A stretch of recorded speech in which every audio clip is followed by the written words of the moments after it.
Again, Elliot D. Will Griff John. Two props between them. Carried so well in that first half. Here is Ben Thomas O'Clair Murray. And they surely will score. It's Tom Rogers. There's Grant Gilchrist. Tackle from Chesham. There's White. On to Russell. There goes Duan van der Merwe. There with the offload. There's a bit of space here for Tom Jordan. Jordan looking the inside ball. It's gone there at Ben White. And White has got another try in the Calcutta Cup. What a dramatic start. Rory Darge played in this match 55 years ago. Will Finsmith be an England hero? His father says he'd rather he played for Scotland. But I tell you what, there'll be a crowd down there.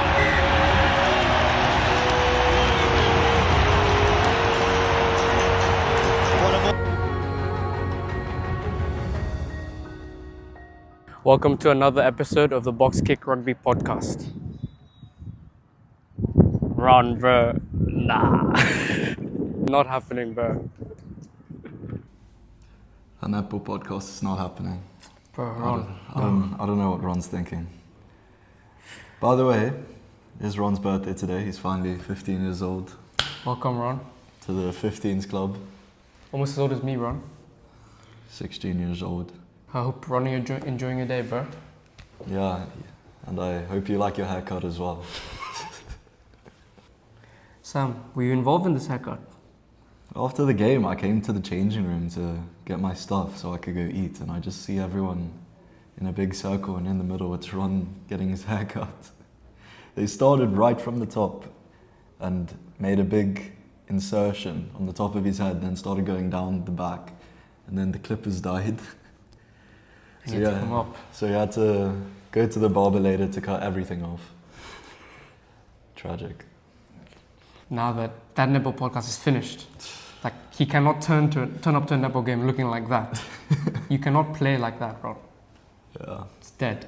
Finished. Anyway, Sam, exciting week. Lots of rugby this week. Yeah, on Monday, under 16 played against Jess away.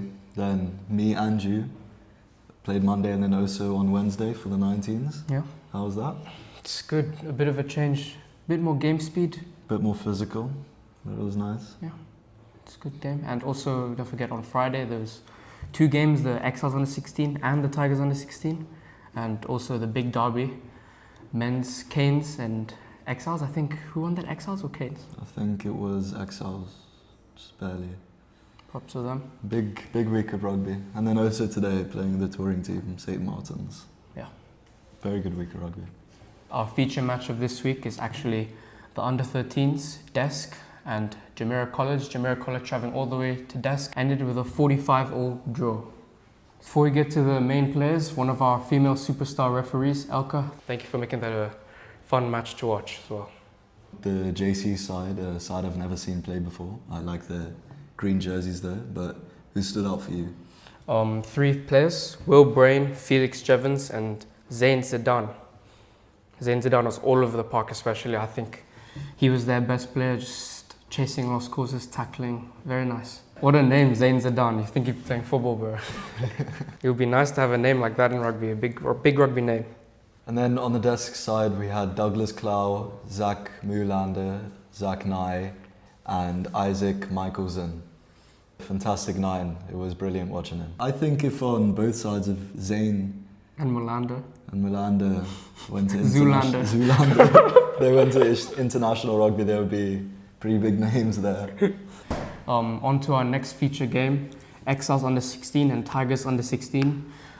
Very big game to decide who gets the home away semi-finals. Yeah. Incredible for Exiles to win at Tigers Park. I think they won by 2 points, 19-17. It was a very close game, very close. Yeah, props to them. But I think on the Tigers side, an outstanding player there was Cade Waugh. How do you say it? Cade Waugh, yeah. Cade Waugh. He made a positional shift into the centres, great tackling, just brilliant play from him that day. And then also Finley Hunter's always kicking is great. Just switching between the 9 and 10 the whole game. Just always good control. And for me, the Exiles, Freddie Jelowitz, good stints at 9. He started the game off, then came off in the middle, came back on, and you could just tell like that game speed is very good. And every time he came off, you could like see that when he wasn't on the pitch, it wasn't as fast.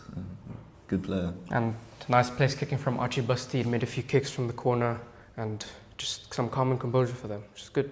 Very nice. I guess if Scotland had Archie's kicking yesterday's game wouldn't have too much of a contest. Yeah. But yet, well done to England for another win in the Six Nations. I told you, I called it. I called England. They're still not going to win. They did narrowly lose on our Instagram poll for the national anthem, but Scotland did win. On the poll. I agree with you. Yeah. It's fine. Before we move on, big shout out to Rian Botha. Big important match.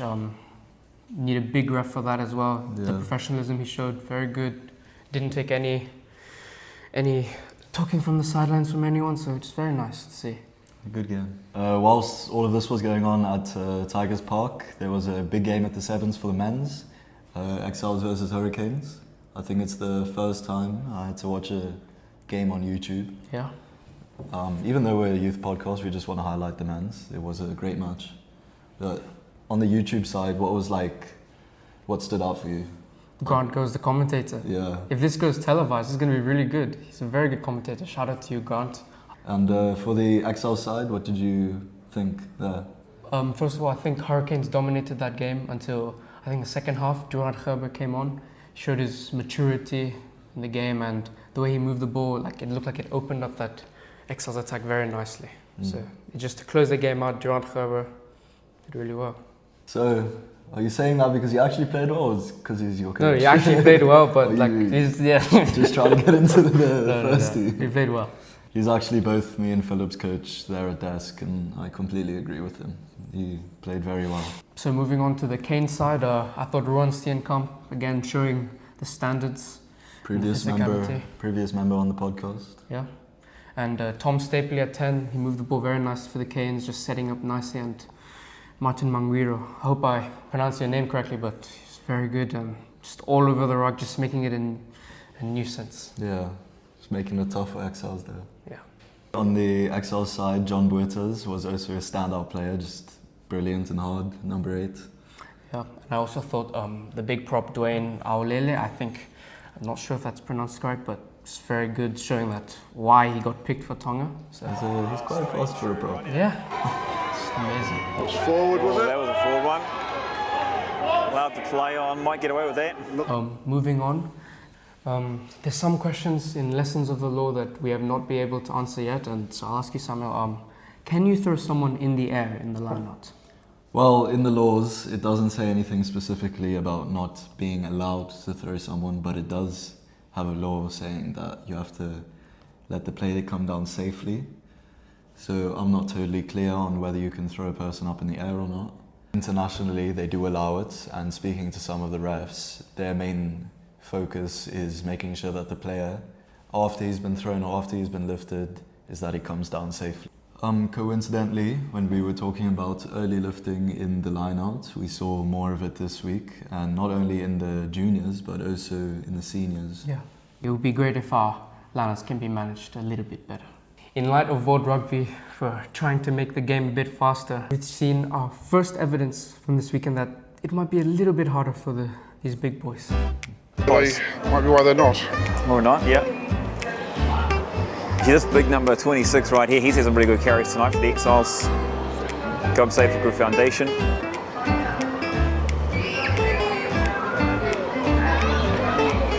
Not sure if this is a tactic actually. The big boy's just casually walking across. I don't think the game's been that fast. It's easy to say that from here, Grant. It is easy. Probably due to the heat here in Dubai. Then we have a school come from Wales, St. Martin's School. How was that game, Samuel? Quite good game. You can see some of the boys there may not have size, but there's heart in those boys. Very strong tackling, very good running. Yeah. And anyways, we'll be showing footage of that, and they're just touring the UAE this week, so I hope you guys enjoy it, and hope you guys watch this episode as well. I'm here with Luke, Reese, Will, Harry and Harry. the 5 superstars from St. Martin's School who played in the under-13s match today here at the Hurricanes Club in Dubai. What's the main difference playing here versus playing back home? Probably the ground. Like it's a lot back home. Like you're playing in like 3 inches of mud, but here you're on like hard ground. Outstanding number 10 today for St. Martin's School. What's the main difference playing 10 over here versus playing back home? I think it's got to be like everything over here is so much quicker. The pace is a lot faster, and it's such a different game to like control with like different types of teams, different styles of play. So yeah, it's hard to control the game. Reese, do you ever get the ball as much as you did today playing centre? Not as much, no. And you enjoy that, I'm assuming, getting a bit more run time? Yeah, absolutely, yeah. You did a fabulous job in that game. Well done. How have you enjoyed Dubai so far? It's been really good. The weather is amazing. All the food's really nice. I could live here, and the rugby's really good. Good quality. It's nice play. Harry, normally a flanker in the team, played second row today. Any big differences for you? Not really. We try to keep the ball out of the ruck and try to spread away to our quick wingers today. And obviously that's suitable with the weather out here. Not something you get back home often, I would assume? No, it's normally all forwards play back home. All forwards hitting it up in the mud. St. Martin's under-15 team captain Tom. Tom, how did you experience that game here today in the Dubai heat? It was hard, quite difficult playing in the Dubai heat. We're not used to this. But to be honest, I really enjoyed it. It's a really nice experience. Getting out in the sun and having a run about with the boys. So I really enjoyed the game, to be honest. It was hard work. We're used to playing about 3-4 degrees. It's about 30-something degrees here today. So sweating buckets, but really enjoyed. Zach, man of the match today. You enjoyed playing in the heat with a bit of a faster field out in the back line?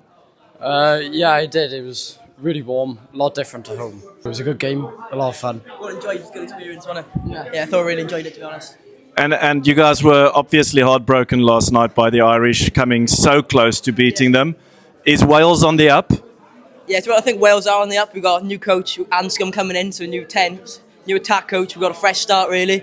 So I think next game against Scotland, we'll put the pressure on. Hopefully we can win it, to be honest. Well, it's great to have you guys visit Dubai, play rugby here. We hope to see you again in the future. Well done, boys. That's a wrap. If you're going to kick anyone or anything this week, make sure it's a box kick. Thank you. Thank you. We'll see you next time. Still going strong, the old dog. Here is Josh van der Fleer. Gibson Park puts it into the corner for James Lowe, and it's Jamie Osborne.